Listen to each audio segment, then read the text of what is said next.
Before I turn the time to Ryan Christensen for the introduction, Dan, would you join me at the podium for the official bestowal of the plaque?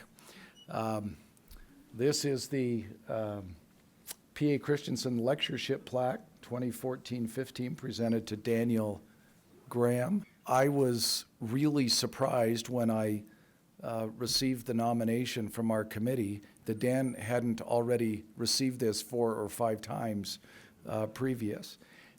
As one thinks about the history of this college, whether it's the 50 years of our autonomy since we split from social sciences in 1965, or going back to the origins of the university, we would be hard-pressed, I think, to find a more illustrious mind, one who has had a deeper influence on his field than Dan Graham. That was illustrated for me just in December. I was in the place where I like to be as often as I can be, which is Madrid. And a friend of mine, a distinguished colleague from a Spanish university, invited me to dinner and brought along an unknown guest, Alberto Bernabe, who wanted to meet me. And I was feeling very special that this distinguished unknown colleague from the Complutense University in Madrid wanted to meet me. I found out quickly during the dinner that he wanted to meet me because he was a colleague of Dan's, and he was interested in anything that might be related to Dan, and that was BYU and the College of Humanities, and in that particular instance, me. But Dan, we are proud of you. We are grateful for the way you have served the university in so many ways, and are pleased to present this award to you this year.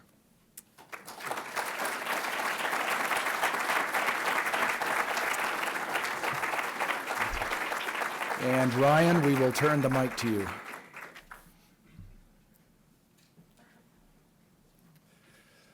So I was still an engineering major when I took a class from Dr. Graham. I remember very clearly a particular lecture he gave on the river fragment of Heraclitus that became for me a paradigm of careful, unflamboyant scholarship in the service of a very human application. Now, Dan doesn't usually teach barefoot, but he is like Socrates in a few other ways. He has a love of questioning carefully and questioning things that have a deep moment for the human soul. He has a love of seeking after truth. He has a love of following the argument wherever it goes. And as my case illustrates, he has the ability to inspire others to come along with him. Now, I'm not saying that everyone who listens to Dan studies philosophy, but if you want to be safe, you probably should leave before he starts. Now, I found out in the program says that Dan and Diana met in a Greek class here at BYU. So I guess Greek is he erotike glossa, the language of love. So you can read also in the program about the many things that Dan has written. He's written dozens of articles and lots of books on Aristotle, on early Greek science and philosophy, on Plato, and he's right now in the throes of writing a biography of Socrates, the Barefoot Humanist. So please welcome Daniel W. Graham.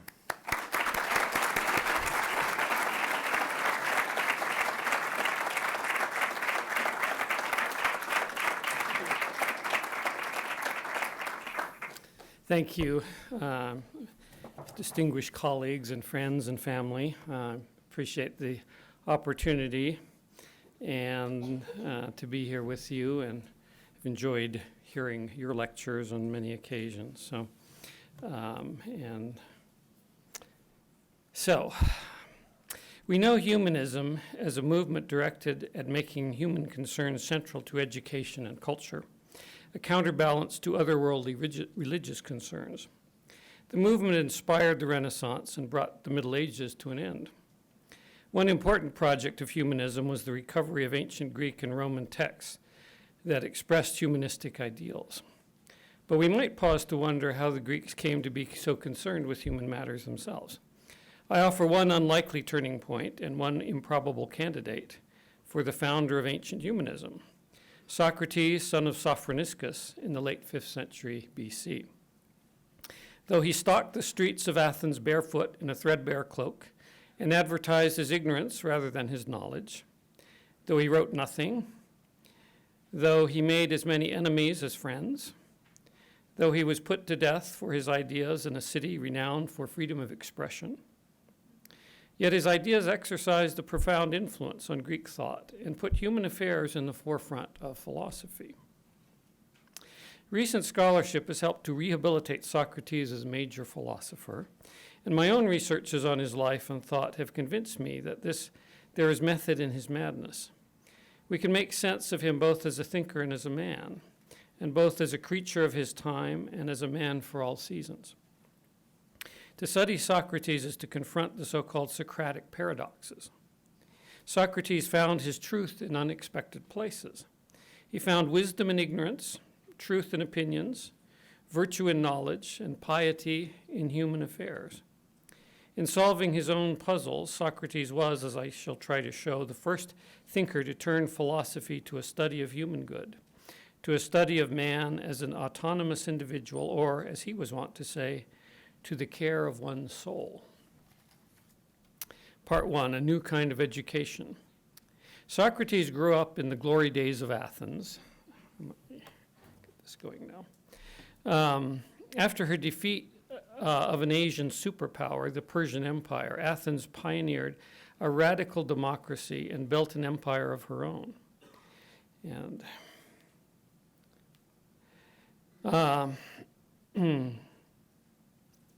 democracy required widespread literacy, and Socrates was a beneficiary.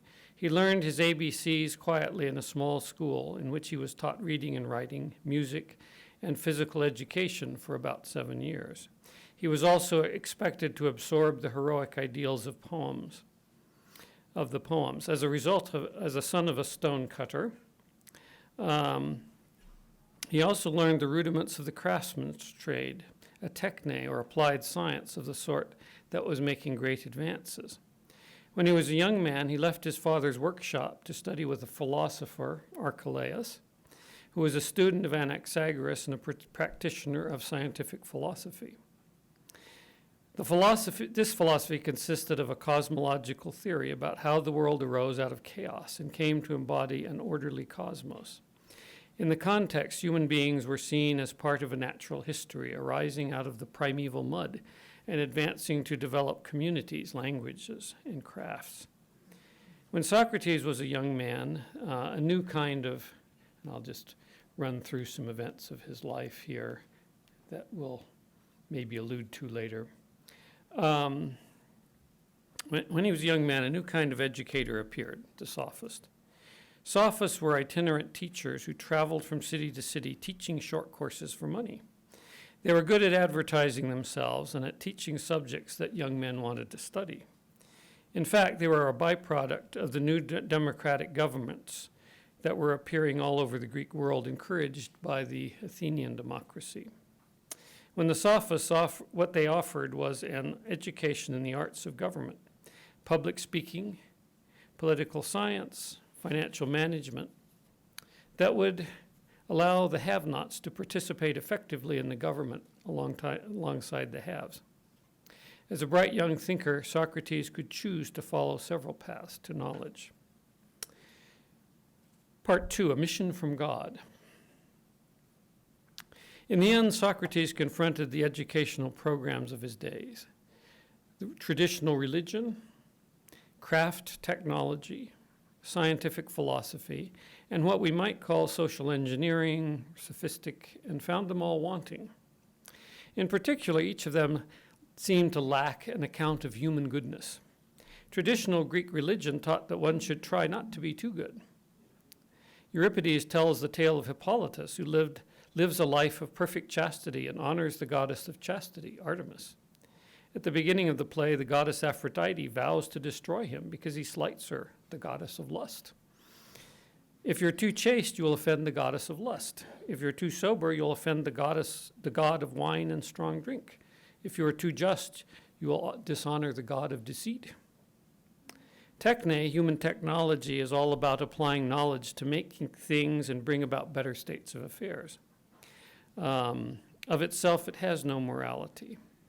As for scientific philosophy, it holds that morality arises with the invention of culture by human beings. It is a mere convention or custom, nomos, designed to keep order. Indeed, perhaps even the gods are a human invention. And the sophists are more than happy to take the anthropology of scientific philosophers as an excuse to dismiss morality as a mere artifact of a given culture that can be accepted or rejected at will. Thus, technology, scientific philosophy, and sophistic seem to offer no clues as to the important question of what's right and wrong, good and evil. And the theologoi, the religious writers, imply that human goodness is utterly impossible.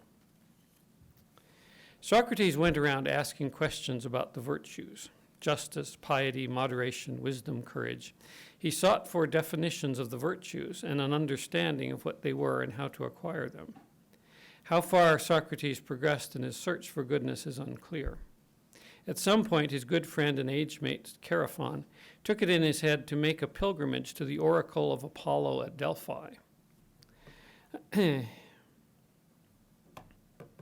He asked the oracle if anyone was wiser than Socrates, and he received the answer no. This confirmed Chaerephon's faith in his friend. He reported the oracle's answer to Socrates as a vindication to the philosopher's project. But Socrates was deeply disturbed by the answer. How could Socrates be outstanding in wisdom when he had no special knowledge? Socrates was sure that something was wrong. He set out to find someone who was clearly wiser than himself so that he could bring this knowledge to the oracle and point out that there must be some misunderstanding. Socrates relates in his trial speech how he interviewed several politicians who were renowned for their wisdom and found them to be ignorant. He then went to the poets and discovered that while they were gifted in their writings, they could not explain their works intelligently to others. Finally, he went to the craftsmen and discovered that, though they had great skill in their crafts, their success led them to think they were experts in everything, and hence to show their own folly. In the end, Socrates claims to recognize that he has one small advantage over these reputed wise people. He knows his own limitations. He does not deceive himself into thinking that he had knowledge he does not have. What is likely, this is on the slide, gentlemen, Socrates explains to his jury, is that only the god is really wise, and in his oracle he means to say this, that human wisdom is of little or no value. And he seems to say of this guy Socrates, using my name, in making me an example, as if to say, he's wisest among you, O men, who like Socrates knows that he is truly of no value in wisdom. Unlike most people, Socrates knows what he knows and what he doesn't know. This modest discovery of Socrates would have a profound impact on his life. He began to see the lack of expert knowledge, his greatest weakness, as his greatest strength. Socrates came to see himself as having a mission from the god, conferred by the oracle, to share his wisdom, to show others their limitations in understanding. Socrates was no longer seeking for his own enlightenment, but seeking to point out to others the limits of human knowledge. In his trial speech, Socrates goes on to explain the substance of his mission. Men of Athens, I appreciate and love you, but I will obey the god rather than you. And as long as I draw breath and have the ability, I will not stop philosophizing and exhorting you and appealing to any one of you I happen to meet, saying, as I always say, good sir, since you are an Athenian, a citizen of the greatest and city and the one most renowned for wisdom and power, aren't you ashamed of yourself for devoting yourself to maximizing your wealth, your reputation, and your rank, while you show no interest at all in how to improve your wisdom, your honesty, and the state of your soul? And if any of you protests and says he does care about these things, I won't just quit and go away, but I will ask questions, examine and cross-examine him. And if I find he has not acquired virtue but claims he has, I will accuse him of valuing the most important things the least, and the least important things the most. I will do this to anyone I meet, young or old, foreigner or citizen, but especially to you, citizens, since you are my kindred. Know well that this is what the god commands, and I believe that no greater good has ever come to this city than my mission for the god.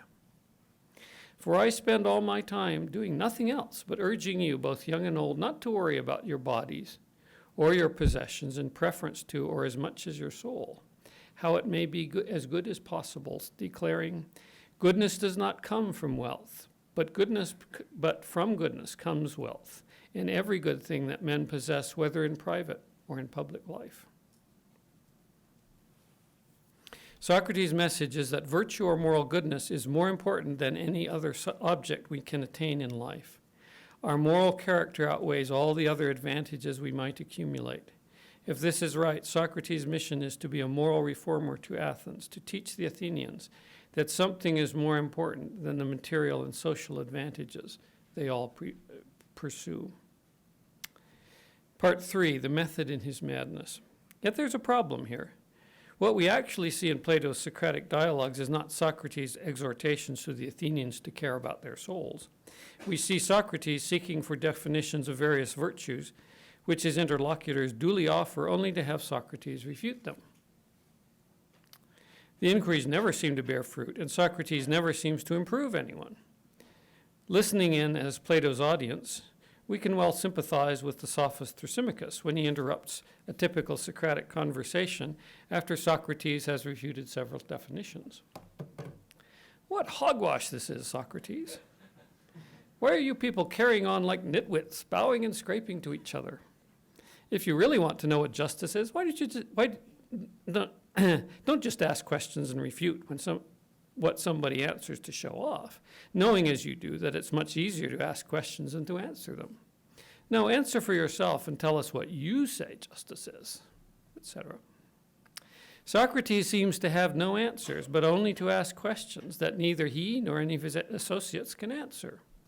Socrates can point out the inconsistencies of other people's conceptions, but he can't provide his own answers, much less defend them.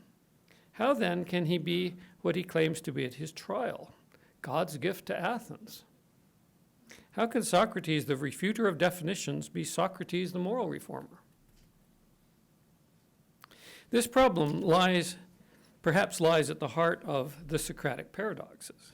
For want of an answer to the question, most scholars view Socrates as a brilliant social critic, but a philosophical failure.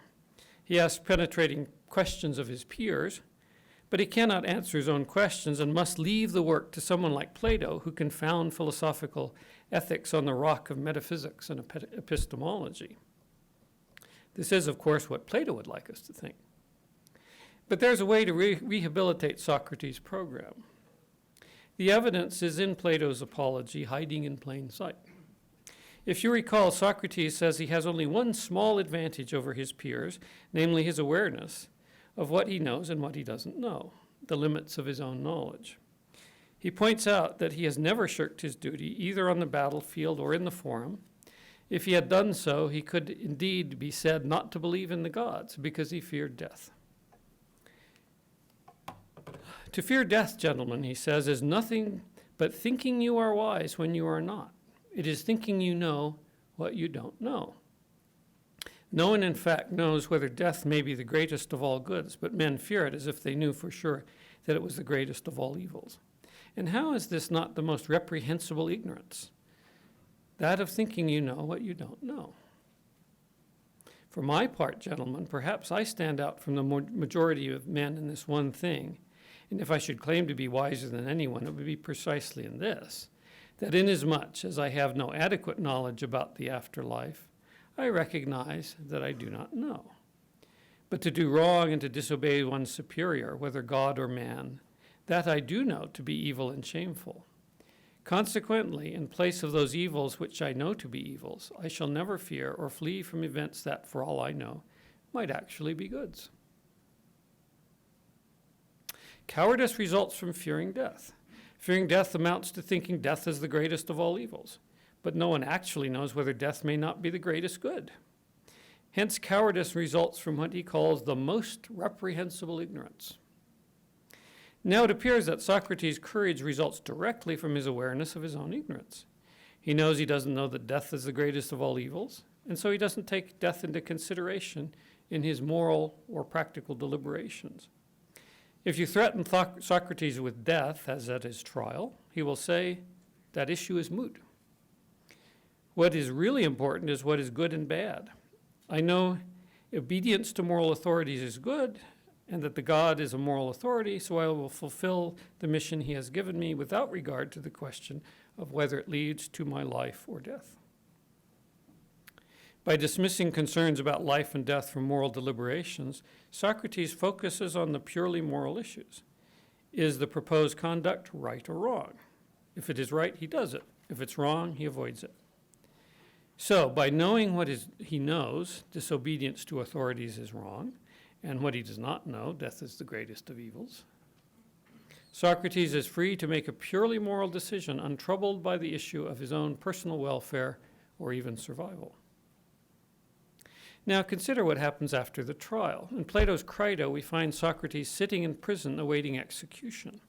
His rich friend Crito comes to visit him to offer him more than comfort and companionship. He has hatched a plot to break Socrates out of prison, having bribed the guards and arranged for a getaway vehicle. He makes a series of arguments to persuade Socrates to cooperate with the plan so that Socrates can save himself, support his family, and continue his philosophical mission. I, you see, says Socrates, am not just now, but always and forever committed to following none other of my ideas than the principle that seems to be to me to be the most reasonable. He's going to follow reason, not opinions and so on, and fear.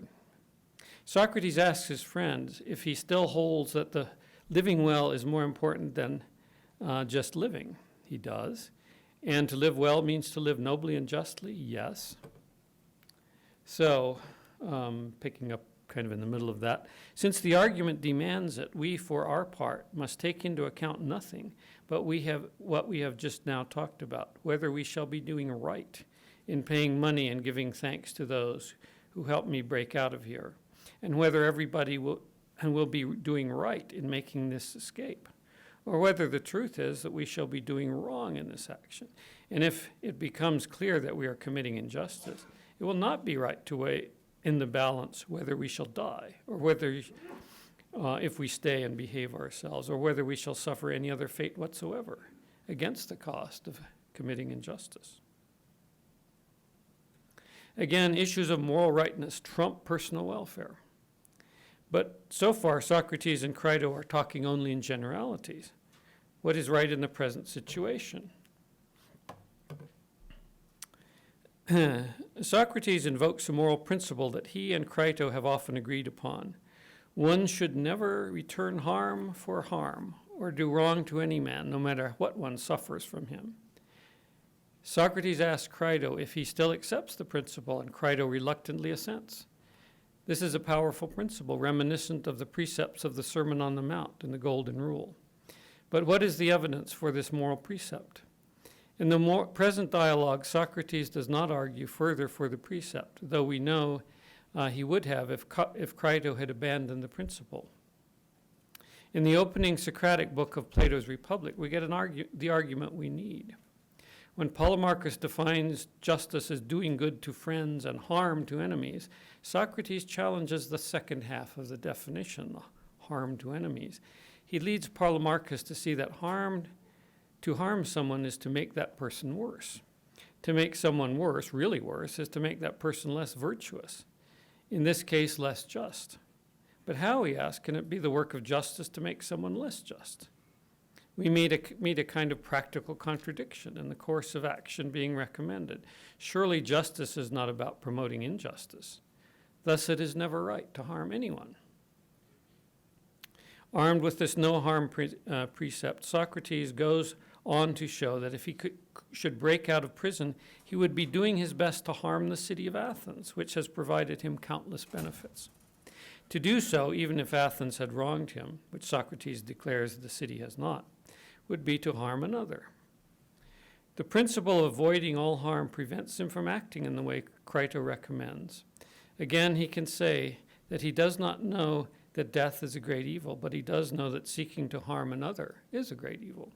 He turns down Crito's offer and awaits his fate. Thus we see that Socrates' actions are shaped by his awareness of his own ignorance. He makes moral decisions on the basis of moral principles, not on the basis of his own expected advantage or disadvantage. Far from being a hindrance, his ignorance and his knowledge of his ignorance guarantees that he will act in an ethically appropriate way, that he will do what is right despite pressure from his friends or community to act otherwise. Socrates is just, and he owes his justice to his knowledge. He knows what is and what is not to be done.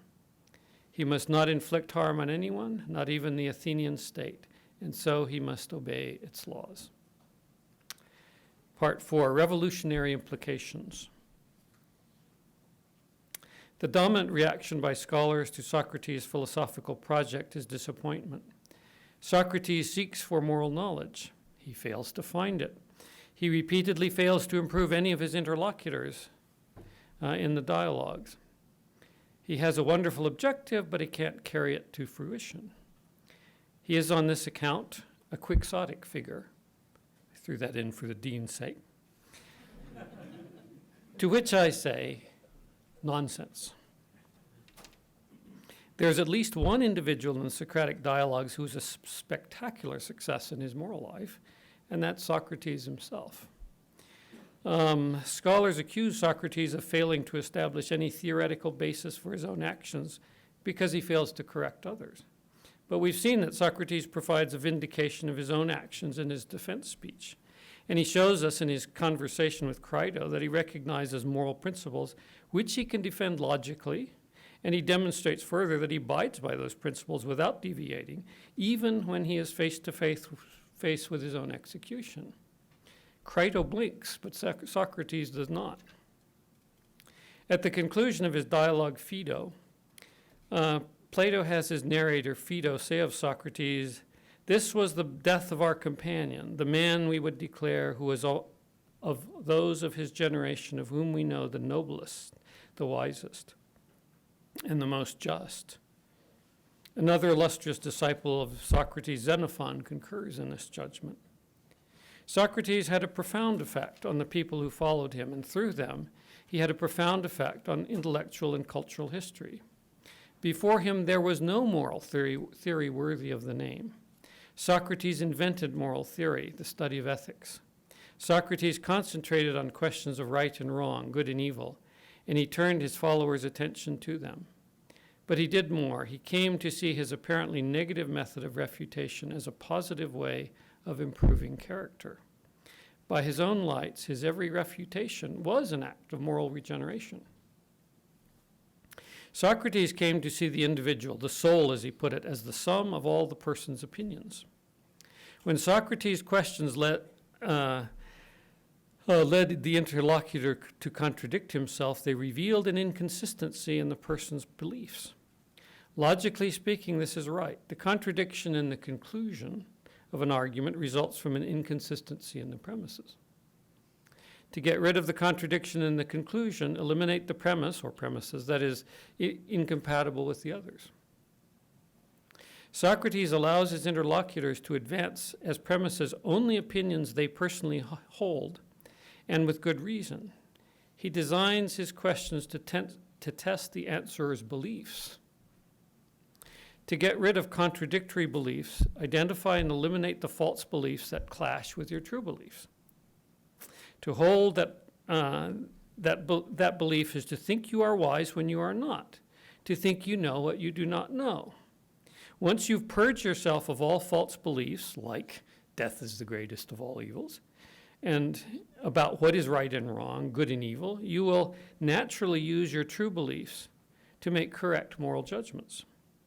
Socrates will not have taught you anything, and he says you can't teach ethics, morality, but he will have removed the roadblocks to correct reasoning, and hence he will have helped you to recognize the appropriate action.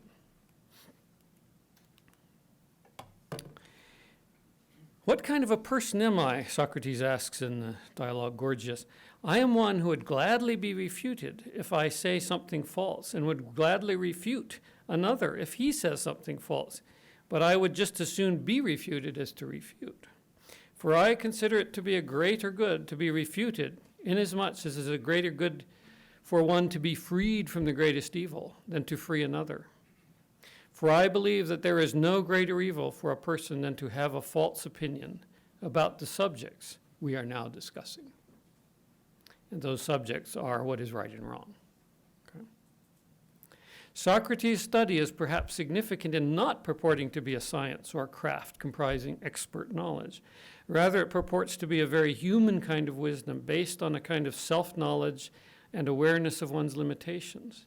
Having tested the sophist's essays in Politicae Technae, political or social science, and found them wanting, he does not try to invent his own social science, but rather retreats to a project of non-scientific, non-expert understanding. He envisages a self-reflective, self-correcting discipline, a critique of other kinds of knowledge. In this study alone, it is this study alone which can tell us what is really important and point us in the direction of the good life. He pursues a critical, non-expert kind of wisdom, a kind of humanism, we might say. And what is the good life? A life of morality, pure and simple. Morality is achieved by testing one's own moral beliefs every day, preferably in the company of others. As for power, money, reputation, these are all unimportant in relation to true values. What then should philosophy teach us? To examine our souls and determine what is truly important. What is the most important of study of all? Moral philosophy, which teaches us how to live the good life. As for science and technology, these studies are well and good, but until we know what makes life worth living, they are at best a distraction and often a seduction. Socrates invented the study of ethics, and he was arguably the first ethical man, the first individual to live his life by a logical system of moral rules, and to make those rules the foundation of all his actions. There have been many before Socrates who lived highly moral lives, but no one before Socrates had essayed to live ethically by the application of rigorous moral reasoning. Socrates passionately pursues his mission of turning people to the care of their souls and the recognition of moral imperatives. His mission brought him into conflict with powerful individuals who thought he was trying to subvert the state. Socrates used his trial as a forum to promote his mission with predictably bad results. He was put to death as a malefactor, and there one might have expected was the end of his program of reform. Yet it was not. Socrates' disciples met, we're told, in the nearby city of Megara, hosted by Euclides, and planned a response. Soon afterwards, several Socratics began publishing dialogues, recreating the conversations of Socrates, and at the same time inventing a new genre of literature, Socratic dialogue. They showed Socrates seeking for definitions of virtues, asking questions, refuting, inquiring. The power of the written word carried Socrates' arguments far beyond the confines of Athens. Soon almost everyone in Athens and many abroad came to know Socrates in a way few had known him in his lifetime. Antisthenes, Aeschines, Euclides, Aristippus, Phaedo, Plato, and Xenophon portrayed Socrates plying his trade on the streets of Athens. Most of these Socratic dialogues are lost, but we have fragments of the lesser Socratic works and the complete Socratic dialogues of Plato and Xenophon. Socrates' disciples waged a propaganda war for the memory of Socrates, and by the middle of the 4th century, they won. Socrates became a culture hero, a martyr and saint to philosophy. And the philosophy the hero presided over was not the philosophy he grew up with. Gone were the cosmological speculations and the sophistical refutations. Philosophy became imbued with morality. Ethics was now the centerpiece and proof of any theory. To be a philosopher was to be committed to the moral life. Logic, epistemology, metaphysics, psychology, and philosophic political theory were handmaids to ethics. A theory that did not make people better was not philosophy, but sophistry, a word which now became a pejorative term. Philosophy became an honorific title to be associated with thoughtful and virtuous people. Too bad that's not still true. And Athens, for the first time, became known as the mother city of philosophy. When, in the 2nd and 3rd centuries AD, learned Christians looked about for some common ground they could share with pagans, they found philosophy. and particularly Socratic philosophy, to be especially attractive. Justin Martyr observes, Socrates, who was more zealous in philosophy than all of the other Greeks, was accused of the very same crime as ourselves, as we Christians are accused of. For they said that he was introducing new divinities and did not consider those to be gods whom the state recognized. Justin saw Socrates as a martyr to the truth, who was persecuted because of his piety in accepting what he understood as the true religion. Clement of Alexandria, head of the first Christian institution of higher education, the Catechetical School of Alexandria, Egypt, also saw Socrates as a pre-Christian martyr, quoting his words from the Apology in defense of Christian martyrs. Clement claims that by looking forward to death, Socrates pursued the true philosophy. Indeed, Clement argues that as the law of Moses was a schoolmaster to bring the Jews to Christ, so philosophy, and he had in mind Socratic Platonic philosophy, was a schoolmaster to bring the Greeks to Christ. Socrates was, the early church fathers saw, a type of Christian living, Christian sacrifice, and of Christ himself. There's an even more striking parallel between the life and mission of Socrates and the life and mission of Jesus Christ that the church fathers were unaware of, as I think are most scholars of ancient philosophy. The Greeks organized their years using lunar months starting the civil year after the summer solstice. The 11th month of the Athenian year was called Thargelion, roughly May to June, getting its name from the religious festival of Thargelia in that month. On the 6th day of Thargelion, 2 elderly men were paraded through the streets, each wearing a necklace of figs representing the sins of the community. At the end of the day, 2 men were driven out of the city as scapegoats, pelted by vegetables in a playful ceremony. In earlier times, there's signs there may have been human sacrifice instead. This was, in effect, the Athenian Day of Atonement, reminiscent of the ritual of the Israelites, in which 2 goats were chosen, one to be sacrificed and the other, the scapegoat, to be driven out of the camp into the wilderness, carrying the sins of the community. The high priest laid his hands on the goat's head and conferred all the sins on the goat. Socrates was condemned to death about a month earlier on the 7th of the Athenian month of Munichion. He should have been executed a day or so later, but on the day of the trial, a sacred boat sailed to the island of Delos for an annual festival. No one could be put to death until it returned. Because of adverse winds, the boat took 30 days to return home. Consequently, Socrates died not by design, but by chance, or perhaps by divine allotment, on the 6th of Thargelion. He was then the Athenian scapegoat, the old man who bore the sins of his city. In later years, Socrates' life was celebrated in Plato's Academy on the 6th day of Thargelion in a hero cult that saw him as the patron saint of philosophy and a martyr to philosophy and the truth. It seems especially appropriate then that the early church fathers should see him as a type of the Savior. In the end, Socrates was not an enemy of religion or science or technology or moral order, as his critics claimed. But he saw the most important knowledge of humans as human goodness and morality. The proof of piety toward the gods was justice towards humans. Science and technology existed for the good they could do for humans. We should not look to some scientific anthropology to tell us where values come from, but we should inquire of our own souls. As Cicero famously put it, Socrates for the first time called philosophy down from the heavens, set her in cities, introduced her into homes, and taught her to inquire into life and morals, good and evil. Socrates, for the first time we might add, made philosophy human and made human affairs the proper study of man. Thank you.